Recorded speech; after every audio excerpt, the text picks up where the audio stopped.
అసలు ఇంత పెద్ద దారుణం నా కళ్ళ ముందు జరుగుతుందని నేను నా కళ్ళు కూడా అనుకోలేదు. అసలు ఏం జరిగిందంటే welcome to the day 6 of Ramzan series. లేచి టైం అయితే 4:40 అయిపోయింది. ఇంకా హాఫ్ అన్ అవర్ మిగిలింది. త్వరగా హాట్ వాటర్ అయితే బాయిల్ చేసుకుని హాట్ వాటర్ తాగేసాను.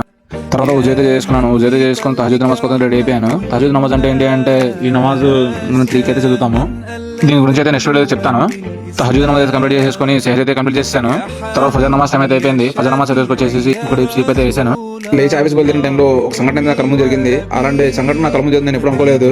ఏంటంటే గుంటూరు విజయవాడ హైవే మీద ఒక యాక్సిడెంట్ జరిగింది, కానీ ఎవరికేం కాలేదు. అందుకే రోడ్డు ప్రయాణం చేసేటప్పుడు జాగ్రత్త వహించండి. ఎందుకంటే మనం సరిగ్గా వెళ్తున్నా కూడా ఇద్దరు సరిగ్గా అయితే రారు. తర్వాత ఆఫీస్కి వెళ్ళిపోయాను. తర్వాత ఆఫీస్లో వర్క్ చేసుకుని ఒక పెద్ద కంపెనీలో ఒక చిన్న జాబ్ ఉందంటే చూద్దామని వెళ్ళాను. అదే కంపెనీ ఫ్లిప్కార్ట్లో ఆన్రోల్ జాబ్ ఉందంటే ఇంటర్వ్యూకి వెళ్ళి తర్వాత అసనమాస్ టైం అయితే అయిపోయింది. అసనమాస్ చేసుకొని ఇంటికి బయలుదేరిపోయాను. ఇంటికైతే బయలుదేరినప్పుడు ఉపాసం టైం అయితే అయిపోయింది. దానిలో ముసిదర తాగిపోయి ఉపాసం అయితే ఇచ్చేసాను. ఇక్కడైతే రంజాన్లో దొరికే ఫేమస్ గంజి అయితే ఇచ్చారు. గంజి మీరు ఇప్పుడు తాగారా అనేది కింద కామెంట్స్ లో చెప్పండి. తర్వాత ఇంటికి వచ్చాను, పెరుగన్నం తినేసాను. తర్వాత తరావీ నమాజ్ చదివేసాము. తరావీ నమాజ్ అంటే ఏంటి అనేది తెలుసుకోవాలనుకుంటే కింద కామెంట్స్ లో చెప్పండి. ఇవాళ బాయ్.